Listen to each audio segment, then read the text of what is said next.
आपके आंगन में भी गूंजेगी किलकारी, इनके यहाँ नतीजे हैं चमत्कारी। बांझपन की समस्या से छुटकारा चाहिए तो सिवान की जानी मानी महिला प्रसूति व बांझपन रोग विशेषज्ञ डॉक्टर वंदना कुमारी के पास आइए। यहाँ 24 घंटे इमरजेंसी सेवाएं उपलब्ध है। पता है Vandana maternity care clinic, Pooja medical hall, doctor Ramaji Chaudhary से 100 कदम पूरब, doctors colony, Siwan. Waqf bill को लेकर के जहां पूरे देश में वाद विवाद, पक्ष और विपक्ष चल रहा था, जब लोकसभा और राज्यसभा से ये बिल पास हुआ, लेकिन मुसलमानों ने शांत होने का काम नहीं किया और सुप्रीम कोर्ट का दरवाजा खटखटाया। पहली सुनवाई के बाद केंद्र सरकार को 7 दिन की मोहलत दी गई है और इस 7 दिन में केंद्र सरकार जो है वो लिखित जवाब जो है वो सुप्रीम कोर्ट को, सीजीआई को देने को है। हालांकि इस पूरे मामले पर जिस तरह से वाद विवाद, जहां एक तरफ भारतीय जनता पार्टी के नेता सड़क पर उतर करके वक्फ बिल का समर्थन कर रहे हैं, कुछ मुस्लिम लोग सड़क पर उतर करके नरेंद्र मोदी जिंदाबाद का नारा लगा रहे हैं, वहीं पूरे देश के मुसलमान जो है वो एक तरफ विरोध भी कर रहे हैं। इस पूरे मामले पर बातचीत करने के लिए हमारे साथ दिल्ली प्रदेश के भाजपा नेता और पूर्व वार्ड पार्षद सत्यम भाटिया जी हैं। सबसे पहले तो आपका हमारे स्टूडियो में बहुत बहुत स्वागत है। बहुत बहुत धन्यवाद। सबसे बड़ा सवाल कि जहां एक तरफ पक्ष और विपक्ष की बात हो रही थी, 7 दिनों की मोहलत केंद्र सरकार को मिली है, क्या जवाब रहेगा आपका इस पे? देखिए, ये एक न्यायिक प्रक्रिया है। न्यायालय में लोगों का विश्वास है। लोगों ने न्यायालय का दरवाजा खटखटाया है जिनको इस कानून से आपत्ति है, और वो गिने चुने ऐसे लोग हैं जिनको लगता है कि यह कानून मुसलमानों के हित में नहीं है, जो एक सच्चाई से परे है। ये निसंकोच भारत की सरकार, देश के यशस्वी प्रधानमंत्री श्री नरेंद्र मोदी के नेतृत्व में चलने वाली यह सरकार सबका साथ सबका विकास की बात करती है, और उसी एजेंडे को पूरा करते हुए वक्फ बिल का निर्माण किया गया है। तो यह एक न्यायिक प्रक्रिया है। लोग न्यायालय का दरवाजा खटखटाए, और मुझे लगता है कि न्यायालय जब इस पर गंभीरता से देखेगा और विचार करेगा तो निसंकोच उन्हें भी यह महसूस होगा कि यह वक्फ बिल भारत के हर उस मुसलमानों के हक में है जो भारत की एकता और अखंडता में विश्वास करते हैं। अच्छा, लेकिन जहां भारतीय जनता पार्टी ये कह रही है कि सुप्रीम कोर्ट जो है वो फैसला बेहतर लेकर के आएगी, लेकिन वहीं भारतीय जनता पार्टी के ही एक सांसद हैं निशिकांत दुबे, वो कह रहे हैं, उनका जो बयान आया है, एक विवादित बयान कह लीजिए, उन्होंने कहा है कि अगर सारे कानून अगर सुप्रीम कोर्ट में ही बनेंगे तो फिर संसद को बंद कर देना चाहिए। इस तरह के बयान आपके ही पार्टी के जो है सांसद कह रहे हैं। देखिए, मैं एक बात बहुत स्पष्ट तौर से आपसे बताना चाहता हूं कि इस देश के मुसलमानों को आए दिन कुछ तथाकथित कट्टरपंथियों के द्वारा गुमराह करने का प्रयास चलता आ रहा है। यह आज की बात नहीं है, यह आज़ादी के पहले और आज़ादी के बाद से निरंतर यह एक प्रयास है कि भारत को टुकड़ों टुकड़ों में बांटा जाए, भारत की एकता अखंडता को विखंडित किया जाए। और मैं आपसे आपके इस चैनल के माध्यम से भी पूछना चाहता हूं कि भारत में रहने वाले वो तमाम मुसलमान भाई को कोई व्यक्ति, कोई संस्था, जो लोग ये विरोध कर रहे हैं वक्फ बिल का, वो लोग इस बात कभी अब्दुल कलाम साहब पर क्यों नहीं चर्चा करना चाहते हैं? कभी भारत के मुसलमानों को अब्दुल कलाम साहब के बारे में क्यों नहीं बताते हैं? कभी भारत के मुसलमानों को अशफाकुल्लाह खान के बारे में क्यों नहीं बताते हैं? कभी भारत के मुसलमानों को मौलाना मजरूल हक साहब के बारे में क्यों नहीं बताते हैं? भारत के मुसलमान युवाओं को यहाँ तक डाइवर्ट करने का प्रयास किया गया कि एक बहुत बड़े सूफी संत हुए इस्लाम धर्म में, मुसलमान थे, उनका नाम था आमिर खुसरो। आमिर खुसरो ने भारत की सभ्यता और संस्कृति को एक नया आयाम दिया और सूफी ट्रेंड का निर्माण किया। कभी उसके बारे में चर्चा नहीं की गई।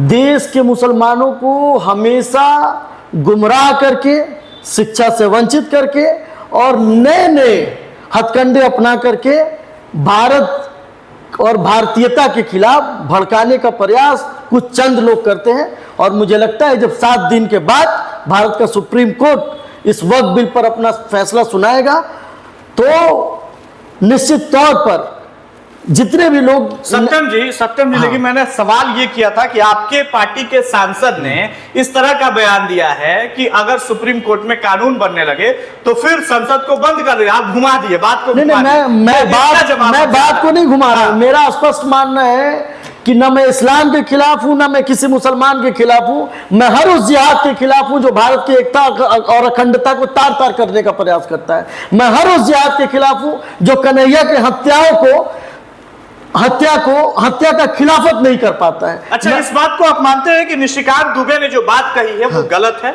देखिए, गलत और सही यह कोर्ट का विषय है, यह कोर्ट तय करेगा। मेरा मानना है कि वक्फ बिल, मुझे आप बताइए कि वक्फ बिल आजादी के बाद से लेकर अब तक कोई ऐसा सिंगल मुसलमान जो गरीब हो, वंचित हो, शोषित हो, पीड़ित मुसलमान हो, इस वक्फ बिल के दरमियान उसके और उसके परिवार की भलाई हुई। वक्फ बिल पास होने के बाद एक मिनट वक्फ बिल पास होने के बाद प्रधानमंत्री का ट्वीट आता है कि इसमें महिलाओं को, पसमानदा मुसलमानों को ज्यादा फायदा होगा, लेकिन मुसलमान इसको इस नजर से देखते हैं कि मुसलमानों के बीच तफरका पैदा करना, दो गुटों में बांटना चाहती है ये भारतीय जनता पार्टी की सरकार। देखिए, ये वो चंद लोग हैं जो हुकूमत के सरपरस्त बन के बैठे हैं और वो चाहते हैं कि देश के जो दलित, शोषित, पिछड़ा वर्ग का मुसलमान है उसको भड़काया जाए, उसको गुमराह किया जाए और वक्फ के खिलाफ में सड़कों पर प्रदर्शन हो। और इसी का नतीजा है कि आज बंगाल जल रहा है, वहां भी हमारे भारत के। अच्छा, बंगाल में विरोध करने के लिए कौन गया था? अगर मुसलमान सड़क पर उतरे थे तो ये तो फंडामेंटल राइट है ना कि हम विरोध कर सकते हैं। बिल्कुल, आप विरोध कर सकते हैं। उनको उनके विरोध प्रदर्शन में लोग जाकर के वहां जो लफड़ा वहां से फैला, जो बवाल मचा, वो कौन लोग थे? नहीं, मैं जाकर के कौन संगठन के लोग थे जो जाकर के विरोध? मैं ये कहना चाहता हूं कि जो भी युवा आज सड़क पर आंदोलन कर रहा है उसको आप वक्फ बिल जो अभी नौ निर्मित वक्फ बिल है, आप उसके बारे में क्यों नहीं बताना चाहते हैं? आप उसकी गहराइयों तक उनको क्यों नहीं लेके जाना चाहते हैं? जो लोग सड़क पर प्रदर्शन कर रहे हैं उनको ये कहा जाता है, ये बताया जाता है और गुमराह किया जाता है कि यह वक्फ बिल इस्लाम के खिलाफ है, मुसलमान के खिलाफ है, उनके हक और हकूक के खिलाफ है, जबकि सच्चाई इससे बहुत परे है।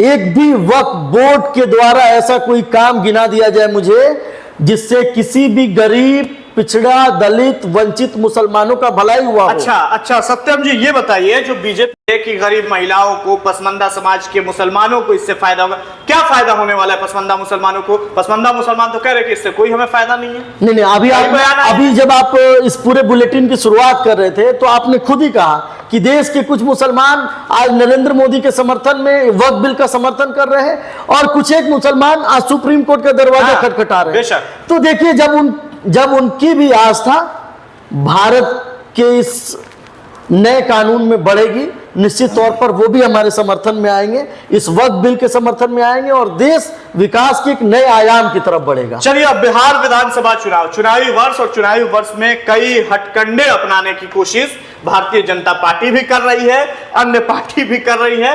लोग ये कह रहे हैं कि बिहार में भी अब नीतीश कुमार का खात्मा वैसे ही होगा जैसे महाराष्ट्र में बीजेपी ने की है। इस बार जो चुनाव आप लोग लड़ने जा रहे हैं, क्या लग रहा है? नीतीश कुमार फिर से नीतीश कुमार फिर से मुख्यमंत्री बनेंगे? क्योंकि उनके बेटे निशांत कह रहे हैं कि अभी पिताजी 5 साल बिहार चला सकते हैं। ये होगा या फिर उन्हें भी वैसे ही जैसे महाराष्ट्र में बीजेपी ने खेल रचा वैसे ही खेल रच के उनको हटा दिया जाएगा? देखिए, अभी आपने कहा कि विपक्ष के लोग कह रहे हैं कि भारतीय जनता पार्टी हथकंडे अपना रही है। भारतीय जनता पार्टी हथकंडे नहीं अपनाती है। भारतीय जनता पार्टी देश के समावेशी विकास की बात करती है। भारतीय जनता पार्टी भारत को पुनः सोने की चिड़िया बनाने की ओर अग्रसर है। भारतीय जनता पार्टी की सरकार और देश के यशस्वी प्रधानमंत्री नरेंद्र मोदी सबका साथ, सबका विकास के साथ साथ बिहार को एक नया आयाम देने का प्रयास कर रहे हैं। और मैं आपको बता देता हूं कि जो लोग भारतीय जनता पार्टी और नीतीश कुमार के बीच अंतर कला पैदा करना चाहते हैं, हम भारतीय जनता